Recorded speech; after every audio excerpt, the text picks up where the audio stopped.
Hello and welcome to study 5 of our study through the letter to the Philippians. We're going to actually finish chapter 1 today. But before we do that, we're going to give you some answers to the questions of study 4 in verse 19 to 26. So the first question is, what is Paul's view of death? And here's the answer. Paul wants to honor Christ, whether that is through his life or his death. That's found in verse 20. And Paul is not suicidal, but he understands that to die is to be with Jesus Christ, which he considers to be gain.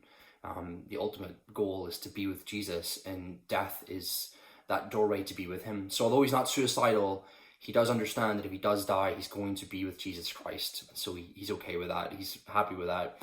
And that's found in verse 21 and verse 23. He actually says, I really don't know what to choose, whether to be excited about living or be excited about being killed for Christ and being with him.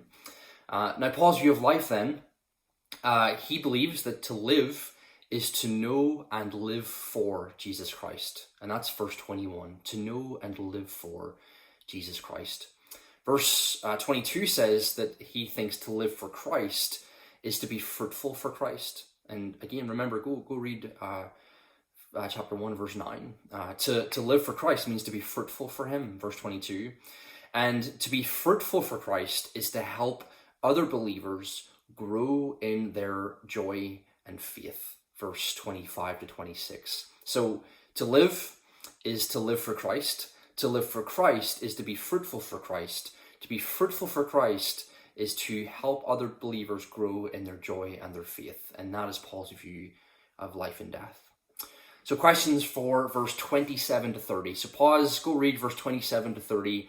And here are your questions, and just a little bit of background information before we do that. Now, Paul has been explaining his own suffering and his attitude toward his suffering in verse 12 to 26. And he's doing that because he wants to be an example and an encouragement to these believers in their suffering. And you see that in chapter 1, verse 30. We see in 2 Corinthians chapter 8, verse 1 to 2, 2 Corinthians 8, verse 1 to 2, I encourage you to go and read that Philippi and Macedonia were experiencing trials, afflictions, and deep poverty in their faith. So they were struggling, and so Paul wants to be an encouragement to them as they deal with their struggles and suffering. Now, if you look at verse 27, I don't know what translation of the Bible you're using, but in the King James it says, "Let your conversation." In the New King James it says, "Let your conduct." In the New International Version it says, "Conduct yourselves." And the English Standard says, "Let your manner of life." Now, the word for conversation, conduct, and manner of life in these verses is actually politeuesthe.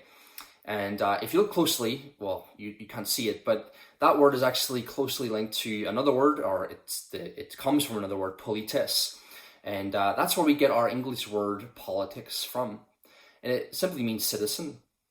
When Jesus went to the region of Decapolis, he went to the region of deca, 10 polis towns. He went to the region of 10 towns. So to be a politeuesthe of a polis was to be a citizen of a town. And that's really what Paul's saying here in verse 27. Paul is literally saying, live like you're a citizen of the gospel. Live like you're a citizen of the gospel. And I'd encourage you to go and read chapter 3, verse 20 as well at this time.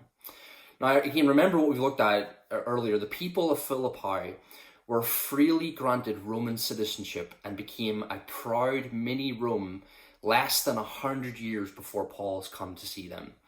So they're living in that context. They were proud to be seen as Roman citizens, and they happily behaved as Roman citizens. And Paul is using their history here to encourage the Philippian Christians about an even greater citizenship. Not only are you citizens of Rome, but you're citizens of the kingdom to come. You're citizens of the gospel. And as you've been excited to live as Roman citizens, I would encourage you to be excited to live as citizens of the gospel. And here's how.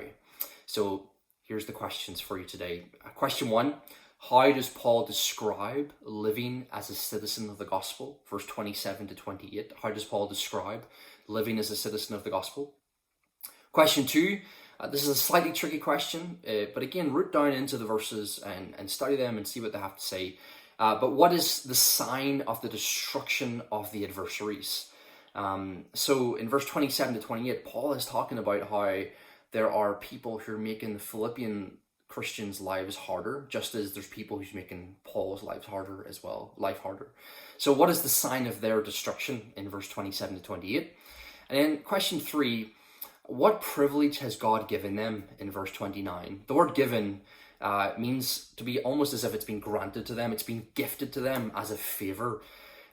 So I encourage you to read verse 29, and then I would also encourage you to read Romans chapter 8, verse 17 to 18, Romans 8, verse 17 to 18, and 1 Peter chapter 4, verse 12 to 16. 1 Peter 4, verse 12 to 16. So God bless as you study this passage, and I hope it's a fruitful time in God's Word.